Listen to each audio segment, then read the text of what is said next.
Hello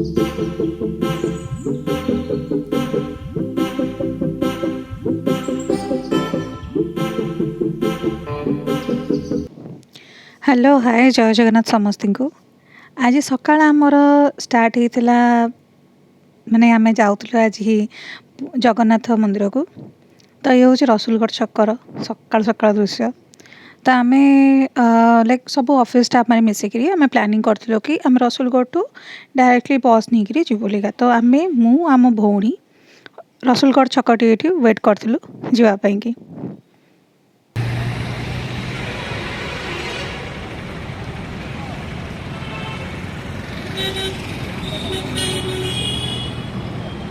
Tata, किधर जा रहे हो? पूरी। पूरी।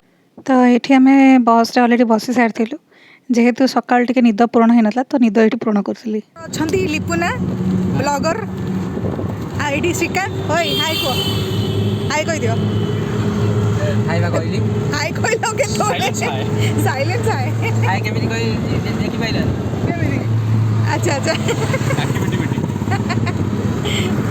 तो जेबे भी आम पूरी आसुना माने इमिति आमको अनुभूति हुए जमीती कि आम निज घर को आसुचु कौन सी जगह को बुलिया नुह जमी निज घर पूरा माने पूरी मंदिर रे थरुटे पाद रखिला माने दुनिया सबू दुख सबू किछि समय आम भूली जाऊ।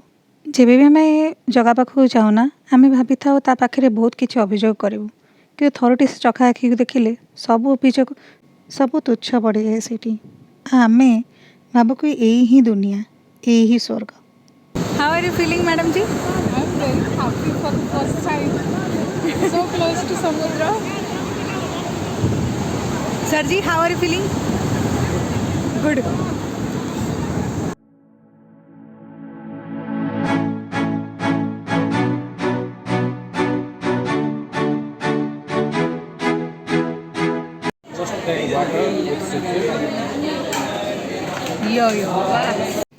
तापर दर्शन पर आम आसी गोटे जगार खावाई कि जेहेतु माने सकाल किसी खाई नु तो सीठी खाईलु एंड ये आप देखिपे बहुत क्यूट क्यूट मतलब ये बहुत भल भल कुकुर खाया दौले एंड से छोट छुआटा भी थिला।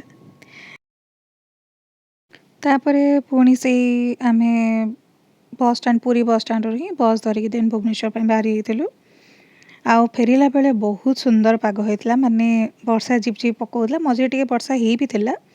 तो जेहेतु किंतु ओल्हेला टाइम रे जस्ट पाखापाखि रसुलगढ़ होता तो वर्षा थमी जाता बस आसला टाइम एमती वर्षा है बस आज दिन एमती ही कटिला।